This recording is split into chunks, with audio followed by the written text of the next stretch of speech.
हर कहानी सिर्फ कहानी नहीं होती। कुछ कहानियां हकीकत होती है, एक ऐसी हकीकत जो रोंगटे खड़े कर दे। और ये कोई कल्पना नहीं है, बल्कि उत्तर प्रदेश की एक वाटर फैक्ट्री में काम करने वाले एक मजदूर की सच्ची आपबीती है। ये उन डरावने पलों का एक कच्चा चिट्ठा है जो उन्होंने मरून फाइल्स के साथ शेयर किया। तो चलिए चलते हैं सीधे उस रात के अंधेरे में। तो बात हो रही है उत्तर प्रदेश की।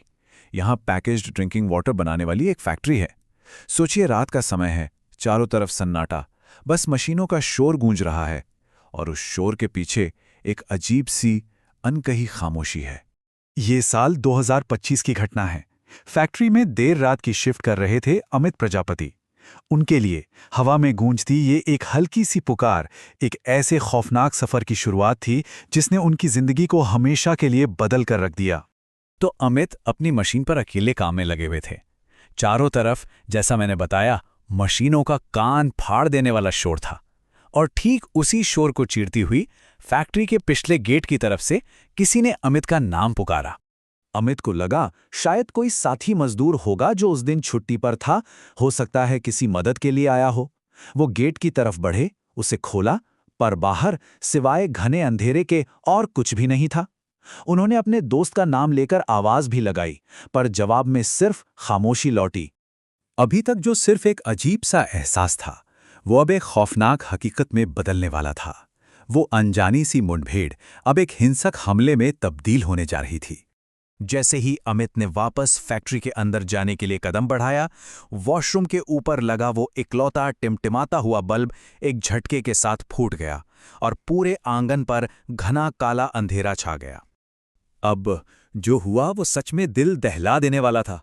अमित किसी तरह अंधेरे में रास्ता टटोलते हुए अपनी मशीन तक वापस पहुंचे, और ठीक उसी वक्त उनकी नज़र मशीन की स्टील की सतह पर पड़े रिफ्लेक्शन पर गई। और जो दिखा ना, उससे उनकी सांसें जैसे हलक में ही अटक गईं। उनके ठीक पीछे कोई 7 फुट लंबा साया खड़ा था, और वो बस उन्हें घूर रहा था। इससे पहले कि अमित उस खौफ से संभल पाते, पूरी फैक्ट्री की बत्तियां चली गईं, और फिर उस साये ने अमित का सिर पकड़ा और जोर से मशीन पर दे मारा। उन्हें उठाकर जमीन पर पटक दिया गया।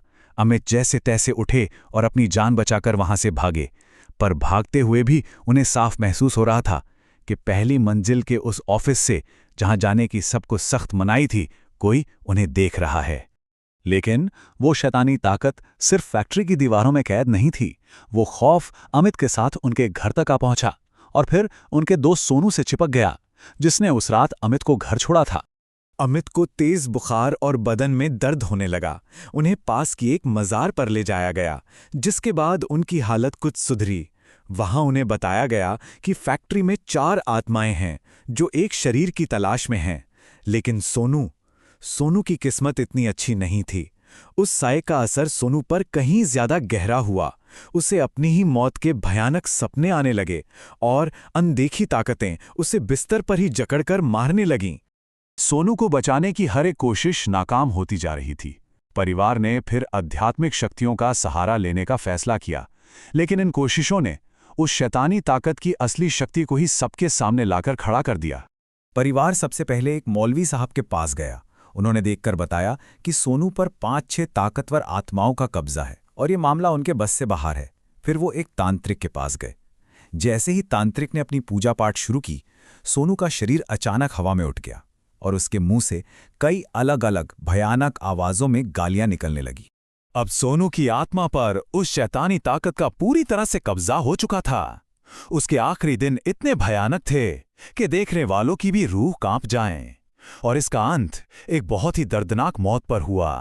तांत्रिक की उस पूजा के बाद 2 दिनों तक एक अजीब सी शांति छाई रही। सबको लगा चलो शायद बुरा वक्त टल गया है, पर यह तूफान से पहले की खामोशी थी। 2 दिन बाद सोनू की हालत ऐसी बिगड़ी कि वो अब इंसान नहीं लग रहा था। उसकी आवाज पूरी तरह बदल गई थी। वो छत के बिल्कुल कोने पर जाकर खड़ा हो जाता। उसने अपना दिमागी संतुलन पूरी तरह खो दिया था, यहां तक कि वो अपनी ही गंदगी खाने लगा था। उसका शरीर गलकर सिर्फ हड्डियों का ढांचा रह गया था। हार कर परिवार ने फैसला किया कि अगली सुबह किसी दूसरे बड़े पंडित से मदद लेंगे। पर वो अगली सुबह सोनू के लिए कभी नहीं आई। जब परिवार वाले सोकर उठे तो सोनू अपने बिस्तर पर मरा हुआ मिला। ऐसा लग रहा था जैसे उन शैताने आत्माओं ने परिवार की योजना सुन ली थी और अपना काम पूरा करने का मौका गवाया नहीं। तो आखिर उस फैक्ट्री में ऐसा था क्या? क्यों वहां ये 4 आत्माएं भटक रही थीं? इन सारे सवालों का जवाब फैक्ट्री के खूनी अतीत में दफन था। एक ऐसा अतीत जिसने इस पूरे खौफ को जन्म दिया था।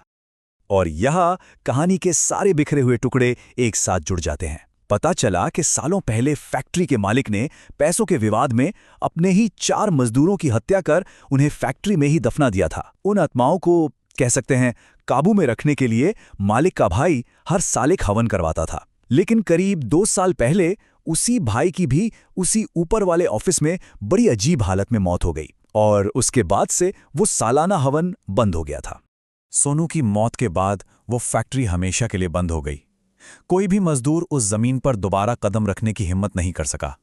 आज वो जगह एक वीरान खंडर है जो अपने अंदर एक खूनी और भुतहा राज दफन किए हुए खामोश खड़ी है। ये कहानी अपने पीछे एक बहुत ही परेशान करने वाला सवाल छोड़ जाती है। क्या होता है जब वो परंपराएं और रस्में टूट जाती हैं जो बुरी ताकतों को काबू में रखने के लिए बनाई गई हैं? क्या वो बुराई फिर हमेशा के लिए आज़ाद हो जाती है? इस पे सोचिएगा ज़रूर।